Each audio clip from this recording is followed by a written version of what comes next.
लेकिन ये भक्तों के लिए सूत्र है, भक्ति का सूत्र है। इसमें रस चाहिए। नृत्य में जिसको रस नहीं उसको निंदा जाएगी, उसको लगेगी क्या ये था ये सब क्या कब से शुरू किया है क्या सब। हा? रस होना चाहिए और रस भक्ति में है, इसलिए ये भक्ति सूत्र है। शिव के सूत्र मुझे भक्ति सूत्र ही लग रहा है। और शायद कोई कठिन सूत्र आ जाए तो इस भक्ति के प्रवाह के वो किनारे हैं, उनकी सुरक्षा है। ये भक्ति का प्रवाह बेकार बह न जाए, उनके तट हैं, ऐसा समझना। तो जिंदगी नर्तक की जिंदगी बन जाए। अंदर एक दिव्य नृत्य पैदा हो। तो पहला सूत्र नर्तक आत्मा। अब देखिए दूसरा सूत्र। अब नृत्य करना है तो स्टेज चाहिए, रंगमंच चाहिए, रंगोंतरात्मा। रंगमंच क्या है? तुम्हारी आत्मा जो नर्तक है, तुम्हारी आत्मा जो नृत्यकार है, तो उनका स्टेज क्या है? तुम्हारा अंतःकरण ही उसका स्टेज है। तुम्हारा मन, बुद्धि, चित्त, अहंकार, ये अंतःकरण चतुष्टय ही रंगमंच है। आत्मा के नर्तन का रंगमंच बहिर नहीं है, भीतर है, भीतर है। अंतःकरण ही रंगमंच है। देखिए शिव जी तो रंगमंच वाला आदमी है, नृत्य वाला आदमी है, इसलिए रंगमंच और नृत्य का सब जानता है। इसलिए कहा तेरा अंतःकरण ही नृत्य का स्टेज है। बहिर नृत्य नहीं, भीतर नृत्य। ये बाहर जो है ना, वो तो भीतर का परिणाम है। बाहर जो है, आप उसको ठीक से समझे। बाहर जो दिखाई दे रहा है, आपको लगे कि बाहर नृत्य होता है, बाहर संगीत होता है, ये वृक्ष, ये हवाएं, सांद, चितारे, ये पानी का झरना, ये समंदर की लहरें, सब आत्मा का नर्तन है। लेकिन ये तो सब बाहर है। और आप कहते हैं, शिव कहते हैं कि रंगमंच अंदर है। हाँ, बाहर जो नृत्य है वो भीतर का प्रतिफलन है। आप पिक्चर तो देखते हैं ना हिमालय की, हाँ? पर्दे पर चित्र आता है, प्रोजेक्टर पीछे होता है। प्रोजेक्टर का प्रतिफलन पर्दे पर कोई चित्र की गुंजाइश नहीं है। पर्दा कोई फिल्म आपको नहीं दिखा सकता। पर्दा आपको न हंसा सकता है, न रुला सकता है, न आपको। सबके पीछे वो पीछे वाला यंत्र काम कर रहा है। वैसे ये संसार पर्दा है, और पर्दे पर जो कुछ दिखाई दे रहा है वो अंतःकरण में आत्मा की जो नृत्य चल रही है उनका प्रतिफलन है। उसके सिवा नहीं मेरे पास, वो ही नहीं, प्रोजेक्टर पीछे है। ये संसार तब बंद हो जाएगा मेरा और तुम्हारा जब प्रोजेक्टर बंद कर दो। शंकराचार्य ने बंद कर दिया तो संसार मिथ्या हो गया। अंदर का मामला जब तक बंद नहीं होगा तब तक ये चित्र चलता ही रहेगा। आप लाख आंखें बंद कर लो, क्या फर्क पड़ता है, चालू ही रहेगा। अंदर की बात बाहर आ रही है। इसलिए हमारे यहां कवाल, गुजराती में लोगों कहे ना, जेवी दृष्टि एवी सृष्टि, ये अंदर का प्रतिफलन है। आप दूसरों की ईर्ष्या करेंगे, आपको दूसरा खराब लगेगा, इसका मतलब दूसरा खराब नहीं, दूसरा तो शिव की संतान है। तुम्हारा अंदर का प्रतिफलन उन पर आरोप कर रहा है। तुम्हारा प्रोजेक्टर उनके पर्दे पर तुम्हें तुम्हारे अंतःकरण की छाप का दृश्य दिखा रहा है।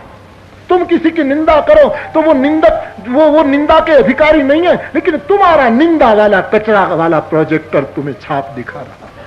तुम भीतर से बिगड़े हो। इस सूत्र को ठीक समझना मेरे भाई बहन। अंदर का मामला जो बंद हो जाए तो सब चित्र बंद हो जाए। इसलिए कोई संसार को छोड़कर भागे तो क्या संसार बंद हो जाता है? अंदर का तो चालू है।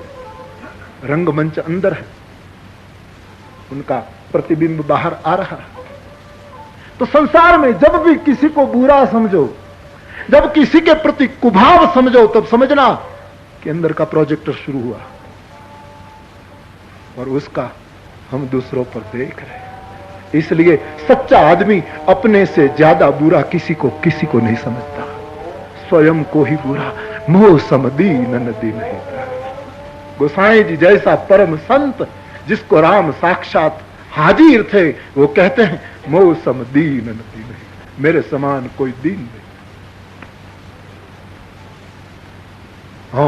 पतित पातकी हो प्रसिद्ध पातकी तू पाप पुंज हारे। तो कई लोग मेरे पास आते, फला आदमी ऐसा है, फला ऐसा है, फला तो हल्का है। तुम हल्के हो, तुम स्वयं हल्के हो। हल्के नहीं होते तो तुम्हारे ख्याल में हल्कापन आता ही नहीं। अपने आप को ठीक से झांको मेरे भाई बहन। जब भी किसी को हल्का समझो, तुम बहुत हल्के हो, तुम बहुत निम्न हो। कई लोग कहते हैं ये तो ऐसे है, ऐसे है कि तुम्हारे भीतर प्रोजेक्टर चल रहा है और तुम उसका चित्र देख रहे। बात समझ में आ जाएगी तो तुम सब यहां से साधु बनकर उतरोगे, बिना कपड़े बदले।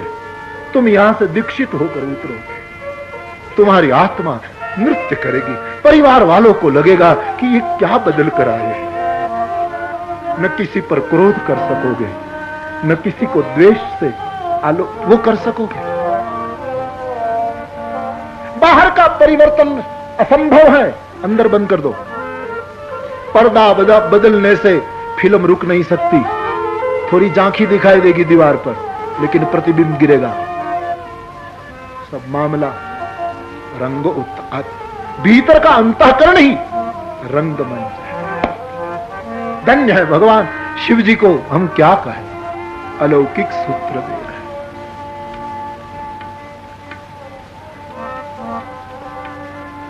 अब शांति से सोचे। छोटा बच्चा किसी को कामी नहीं देखता, देखेगा? 5 साल का बच्चा हो, वो किसी को कहेगा कि कामी है, क्योंकि उसके भीतर कामना का प्रोजेक्टर चालू नहीं है, इसलिए वो किसी को कामी नहीं कह सकता। वही बालक 25 साल का 30 साल का होगा तो सब में कामना ही कामना देखेगा, क्योंकि भीतर वासना का प्रोजेक्टर शुरू हो गया। और वही आदमी बूढ़ा हो जाएगा, क्योंकि अंदर का वासना का प्रोजेक्टर बंद हो गया, इसलिए वो भी निष्काम होने की ओर जाता है। मामला सब भीतर का है, तुम्हें कोई चला रहा। तो मेरे पास, मैं हंसता हूं, उनके लिए प्रार्थना करता हूं, ऐसे लोगों के लिए जो मेरे पास आकर कहते हैं फला ऐसा है, फला ऐसा, आरोप करते, तब लगता है कि इनकी फिल्म चालू है अंदर की। बच्चा नहीं देखेगा किसी में काम, क्योंकि उसमें काम पैदा ही नहीं, उनका प्रोजेक्ट शुरू नहीं। हमारा प्रतिफलन है। ये बात समझ लो तो आप परिवार में कभी किसी पर दोष नहीं डाल। और मैं ये चाहता हूं कि आप परिवार में एक दूसरे पर, पड़ोसी पर, सत्संगियों के पर, वैष्णवों के पर, आध्यात्मिक जगत के एक दूसरे व्यक्ति पर आरोप करके अपनी भीतर की मस्ती को बिगाड़ रहे हो, वो संभल सकती है। आज भक्त की निंदा करता है, उसको भक्त कहना अपराध है। वैष्णव की निंदा करता है, साधक की निंदा कहते हैं। धार्मिक लोग तो ज्यादा बीमार दिखाई देते हैं, क्योंकि धार्मिक बिना तंदुरुस्त हुए मान बैठे हैं कि हम तंदुरुस्त हो गए। बीमारी कबूल करे, उसके लिए इलाज भी हो सकता है, लेकिन जो मान बैठे कि हम बीमार है ही नहीं, उसको तो भगवान भी नहीं सुधार सकता। जो गुरु मिले बिरंची से, विरंची के समान शतकों गुरु मिल जाए। कई लोगों को बहुत बहुत बड़े महापुरुष मिले हैं, लेकिन कहां भीतर का प्रोजेक्टर अच्छा हुआ है? कहां?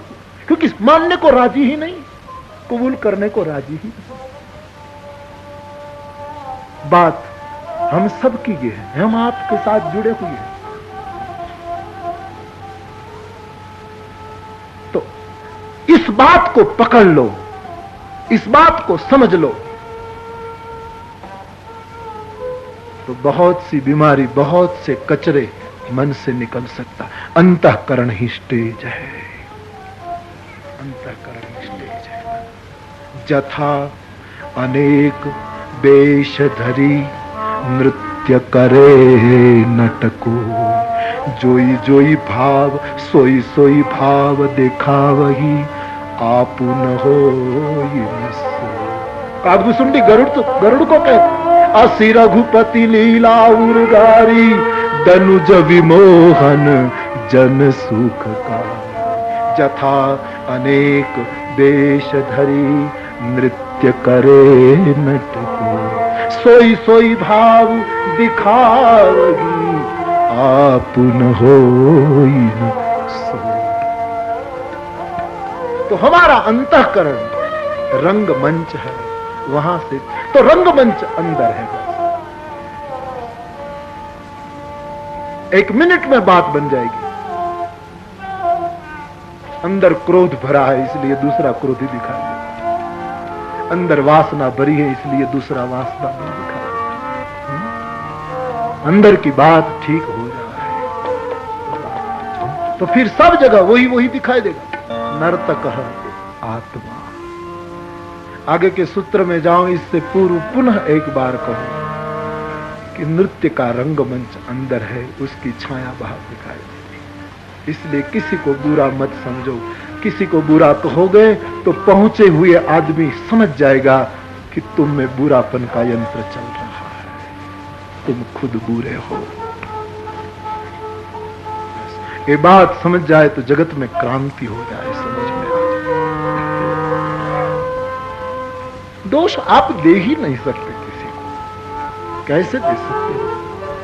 क्या अधिकार है तुम्हारी अंदर की यंत्र सामग्री ठीक करो?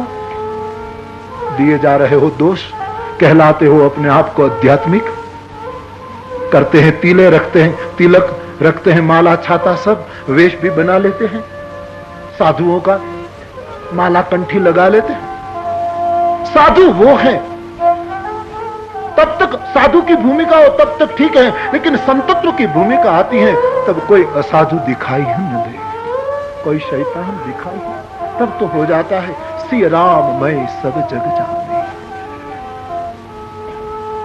भीतर को सुधारो।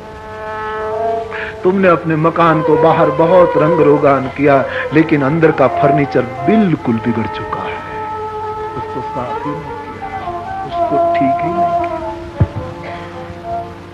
तो ये बात यदि समझ में आ जाए तो धीवशात सत्व सिद्धि ही, धी यानी बुद्धि, धीम ही धियो यो न प्रचोय। धी का एक अर्थ है बुद्धि। जब बुद्धि हमारे वश में आ जाए तब सत्व सिद्धि ही। आज क्या है, हम बुद्धि के वश में हैं। जब बुद्धि हमारे अधीन हो जाए, हम इतने गुलाम हैं बुद्धि और विचारों के कि एक विचार जब आता है उसको रोक भी नहीं सकते। हम कितने गुलाम हैं। रोक सकते हैं आप जप करना चाहते हैं और सोचते हैं कि ये विचार ना आए, तो वो विचार तुम्हारा मालिक बनकर तुम्हारा जप रुकवा रहा है और विचार बार बार बार आते हैं। वही बुद्धि हमारे वश में आ जाए तो तुरंत सत्व सिद्धि ही, तो सत्व सिद्धि हो जाए। बस इतना ही करना है, बुद्धि के वश में हम हैं, बुद्धि हमारे वश में हो जाए। आज तक बुद्धि के हम गुलाम हैं, बुद्धि हमारी किंकरी दासी हो जाए। ये होगा, ये नर्तन से शुरू करके जब साधक अंदर उतरेगा तब ये बात बनेगी, बुद्धि हमारे अधीन हो जाए। हम कैसे स्वतंत्र, कैसे स्वतंत्र? बुद्धि जब अधीन हो जाएगी तब सत्व जानने को बाकी नहीं रहेगा, फिर कहीं भी आप रहो। हमारी बुद्धि, क्योंकि बुद्धि एक होती तो बात बन जाती मेरे भाई बहन। बुद्धि तो बहुत प्रकार की है। शांडिल्य कहते हैं बहुत प्रकार की बुद्धि है, इसलिए बहुत शास्त्र समझाने पड़ते हैं। सबकी बुद्धि बिलग बिलग है। एक वृक्ष हो, उसके नीचे कोई बैठेगा और वो सुथार होगा तो उसको वृक्ष नहीं दिखाई देगा, उसको टेबल कुर्सी दिखाई देगी। कि वृक्ष को काटा जाए तो अच्छे टेबल कुर्सी बन सकती है। इसमें नीचे कोई प्रेमी बैठेगा तो फूल को देखकर, उनकी रंगीन पुष्पों को देखकर वो प्रीतम के लिए इन फूल चूटने का भाव लगाएगा कि ये फूल मैं किसी मेरे प्रभु को समर्पित करूं। कवि बैठा होगा तो वृक्ष की कविता लिख देगा, चित्रकार होगा तो वृक्ष का। सबकी बुद्धि भिन्न भिन्न है, एक होती तो बात बन जाती। कभी बुद्धि कहती है ये करो, कभी बुद्धि कहती है ये करो, कभी बुद्धि कहती, बुद्धि वश में आ जाए तो बात बन जाए, वरना बुद्धि शोरगुल करती है। कभी कहती है सत्संग करो, कभी कहती है बहुत सत्संग किया कुछ हुआ नहीं, चलो जो करते हैं करो। बुद्धि आपको ऐसा कहती होगी। कभी बुद्धि कहती होगी जप करो, कभी जप करते करते आनंद नहीं मिला तो बुद्धि कहे छोड़, क्या माला लेकर बैठे। कुछ मिला तूने आज, छोड़ दे। और कई लोग मेरे पास आते हैं, अब जप में दिल नहीं लगता, क्योंकि तुम्हारी बहुत मुखी बुद्धि है, वो तुम्हें परेशान कर रही। बुद्धिवशात सत्व सिद्धि ही, बुद्धि को अधीन करे, बहुत कठिन है। हाँ, पत्नी को अधीन करना आसान है, बच्चे को अधीन करना आसान है, माँ बाप को सेवा करके अधीन कर देना आसान है, मित्र को उपकार करके अधीन कर देना आसान है, किसी को दान देकर भिक्षु को अपने अधीन करना आसान है, लेकिन अपनी बुद्धि को अधीन बनाना बहुत कठिन, बहुत कठिन। धीवशात सत्व सिद्धि ही, जब बुद्धि अपने काबू में आ जाए। बुद्धि तो प्रोजेक्टर चला रही है, प्रोजेक्टर चलाने वाला काबू में आ जाए। प्रोजेक्टर कौन चला रहा है? बुद्धि चला रहा है। बुद्धि के ये सब खेल है। इसलिए गोस्वामी जी रामचरितमानस में मनु और शत्रुपा, मनु है मन और शत्रुपा है बुद्धि, जिसके 100 रूप है, शतरूपा है, अनंत रूप है। एक बुद्धि शास्त्र निर्माण करती है, एक बुद्धि शस्त्र निर्माण करती है। एक बुद्धि हराम की ओर ले जाती है, एक बुद्धि राम की ओर ले जाती है। एक बुद्धि पत्थर से मूर्ति निर्माण करती है, एक बुद्धि पत्थर दूसरे को फेंक कर दूसरे को घायल कर देती है। सबके पीछे बुद्धि काम कर। धीवशात सत्व सिद्धि, तुम्हारी बुद्धि को वश करो। बहुत कठिन है, हाँ, बहुत कठिन। बुद्धि को वश करना बहुत कठिन है, मामला बड़ा मुश्किल है, क्योंकि वहां दूसरों को जोड़ा नहीं जाता। दुनिया में कहीं भी यात्रा करो तो सबको साथ ले सकते हो, लेकिन एक यात्रा ऐसी है, अंदर जाने की यात्रा, वहां आपके सिवा और कोई नहीं आपके संग चल सकता। केदार जाओ तो कहीं को साथ ले सकते हो, बंबई जाओ, लंदन जाओ, अफ्रीका जाओ, कहीं भी जाओ, कहीं को साथ ले, लेकिन एक अंदर की यात्रा ऐसी जहां आपके सिवा दूसरा कोई साथ नहीं चलता। तो मेरे भाई बहन, हमारी बुद्धि ऐसा खेल कर रही है, इस बुद्धि को अपने वश करें। प्रयोग से कर सकते हैं हम, यदि प्रयोग से न हुआ तो कृपा के अधिकारी बनो। साधन है उनके, लेकिन साधन न कर पाओ तो सद्गुरु की कृपा के अधिकारी हो जाओ, क्योंकि वो तुम्हारे अंतःकरण का सुधार, वो आएगा तो बुद्धि शांत हो जाएगी। फिर आप कभी कभी अनुभव भी करते होंगे, कोई महापुरुष के पास आप बैठ जाओ, आपके निर्णय बदलते नहीं, आप शांत हो जाओगे, बिल्कुल अलोल हो जाओगे। आप लोग पढ़े तो हैं, आपने पढ़ाया नहीं, लेकिन कोई शिक्षक होंगे उसने पढ़ाया होगा, लेकिन मैंने तो पढ़ाया बच्चों को। हाँ? शिक्षक को कमरे से बाहर जाएगा तो शोरगुल मच जाता है क्लास में, टेबल इधर का उधर कर देते हैं, बेंच इधर का उधर कर देते हैं, ब्लैक बोर्ड पर कुछ न कुछ लिख दिए जाते हैं, किसकी किताब यहां रख दी, किसी की यहां, किसकी स्लेट फोड़ दी, कोई बेंच पर बैठा है, कोई कुर्सी पर बैठा है, कोई कुछ कर रहा है, कोई गुनाट मार रहा है, कोई सो रहा है, कोई किसी की नोटबुक के पन्ने फाड़ रहा है। ये सब कब तक रहता है? जब तक शिक्षक क्लास में नहीं आता। जैसे शिक्षक क्लास में आया, अपने आप शांत, टेबल पर सब आ गए, सब ठीक हो गया, सबकी किताबें ठीक हो गई, परम शांति। वैसे जब तुम्हारा सद्गुरु आ जाएगा, तुम्हारी बुद्धि का सब शोरगुल शांत हो जाएगा। वरना ये बुद्धि बहुत तमाशा करेगी, किसी की स्लेट तोड़ेगी, किसी का पन्ना फाड़ेगी, किसी के कुर्ते के पीछे कुछ कागज लगा देगी, न जाने क्या क्या बच्चे शरारत करते हैं। जैसे क्लास टीचर आता है, सद्गुरु आता है, सत्व सिद्धि अपने आप शांत हो जाता है, पूरा क्लास शांत हो जाता है। तो उपाय यह है, कोई सद्गुरु को अपना लो, किसी सद्गुरु की कृपा। और लोग सद्गुरु के पास जाते भी हैं सद्गुरु के प्रति, लेकिन वहां जाने के बाद अपने सभी आग्रह छोड़ दो, तुम्हारे मन में क्या है वो सब जाओ, उसको योग्य लगेगा, तब तुम्हारे मन की बात तुम्हें गदगद करके पूरा करेगा। लेकिन तुम अपने आग्रहों को उनके चरणों में मत रखो। अगर तुम लेने गए हो, वहां कुछ पाने गए हो, खाली हाथ जाओ, भरे हाथ जाओगे तो कितना ले पाओगे? कितना? खाली हाथ जाओ, सब आग्रह छोड़कर जाओ। हम कुछ लेकर आशाएं लेकर जाते हैं, ऐसा हो, ऐसा हो, ऐसा कई लोग आध्यात्मिक आशा लेकर जाओ तब तक तो ठीक है, हमारा भाव बढ़े, भजन बढ़े, हाँ वो तो ठीक। कई लोग तो पैसे बढ़ाने के लिए जाते, सदगुरु के पास पैसा बढ़ जाता। अरे पैसे बढ़ाने के बाद कई लोग प्रतिष्ठा के लिए जाते। कल ही मुझे एक जिज्ञासु एक भाई कर रहा था कि कई लोग महात्माओं के पास रहते हैं फिर भी क्यों अक्कड़ और ऐसे, उनके स्वभाव में रुजुता क्यों नहीं? इसका मतलब यह है कि उनका देह महात्मा के पास गया है, उन्होंने आत्मा महात्माओं के चरणों में नहीं छोड़ी। देह दिया है, दिल नहीं दिया। अंतःकरण दे दिया जाए, खाली बनकर जाए। अर्जुन ने जब कृष्ण की मांग की युद्ध के पहले, जब दुर्योधन और मांगने की बात आई कि एक और इतनी सेना रहेगी और एक और बिना अस्त्र शस्त्र लिए भगवान श्री कृष्ण रहेंगे, तो चुनाव हो गया। दुर्योधन ने मांग लिया कि ये पूरी सेना हमको मिल जाए, और पांडवों के पक्ष ने मांग लिया कि भगवान कृष्ण हमको मिले। बस लड़ूंगा नहीं, अस्त्र शस्त्र नहीं लूंगा, बेकार का आदमी हूं, मुश्किल में पड़ जाओगे मेरा चुनाव करने में। पांडवों ने कहा जो भी हो आप हमारे संग रहो। अर्जुन का हाथ पकड़ा कृष्ण ने और पूछा मैं खाली हाथ तुम्हारे संग हूं? बोले महाराज इसलिए आपका चुनाव किया है क्योंकि जिसका हाथ खाली होता है वो दूसरों को पकड़ सकता है।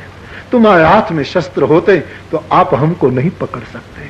खाली हाथ जाओ तो मिलेगा।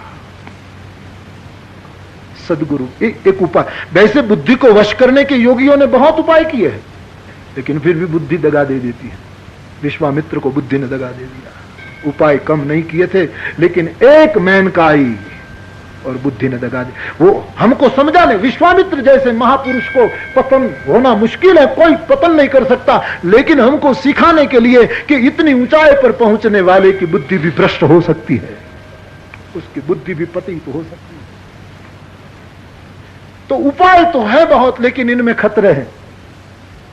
खतरे के बिना उपाय है कृपा के पात्र बनो। कोई सदगुरु के आश्रित क्लास टीचर क्लास में आ जाए, बुद्धियों का तमाशा मात्र समाप्त हो जाए, सब खेल समाप्त हो जाए। तो दीवशात सत्व सिद्धि ही।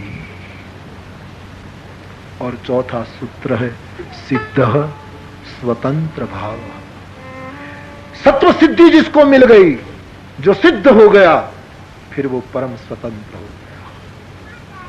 फिर वो राजमहल में भी रह सकता है, झोंपड़ी में भी रह सकता है, पीतांबर में भी रह सकता है, दिगंबर भी रह सकता है।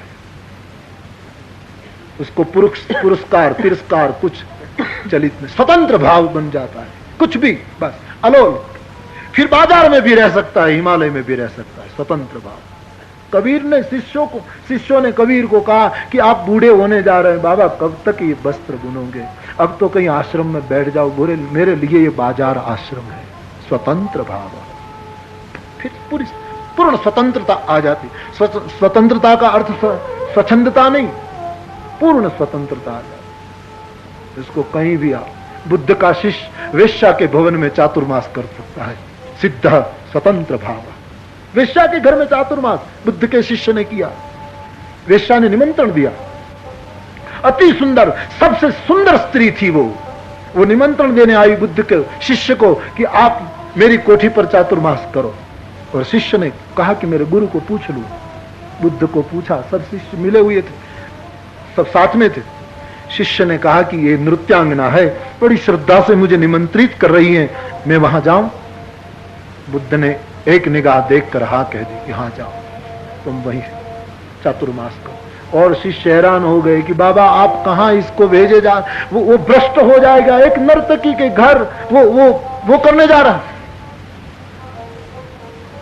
बुद्ध ने कहा तुमने यदि मुझसे मांग की होती कि मैं चातुर्मास करने जाऊं तो मैं तुम्हें नहीं भेजता, क्योंकि मुझे पता है कि तुम भ्रष्ट हो सकता है, लेकिन जिसको भेजता हूं वो स्वतंत्र भाव है, वो बिगड़ेगा नहीं।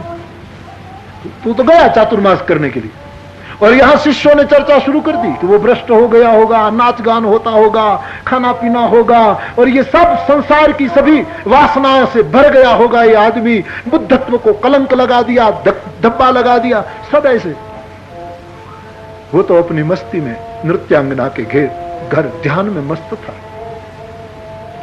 कभी नृत्यांगना ने कहा कि पलंग पर बैठ जाओ तो वहां बैठ गया। कभी नृत्यांगना ने कहा कि मैं रोटी बनाऊं आप खाओगे, बोले तुम बनाओ। कभी नृत्यांगना ने कहा मिष्टान खा लोगे, कहो ठीक है। कभी ना नहीं किया। नृत्यांगना थक गई कसौटी करते करते चातुर। और ये सब शिष्य जो थे नृत्यांगना की खिड़की पर आंखें लगाए बैठे हैं कि ये बिगड़ गया होगा, ये गया होगा। बुद्ध को कहने लगे आपने क्या ये किया? बोले शांत रहो, हो गई बात, चातुर्मास पूरा तो होने दो। जब चातुर्मास पूरा हुआ, बुद्ध की निगाह इन रास्ते पर और शिष्यों को कहा देखो वो अभी आने वाला है। तो सब हैरान हो गए। सब ने देखा तो आगे वो शिष्य है और उसके पीछे सन्यासिनी बनकर वो वेश्या है। शिष्य नहीं बिगड़ा, एक नृत्यांगना को भिक्षुणी बना दी।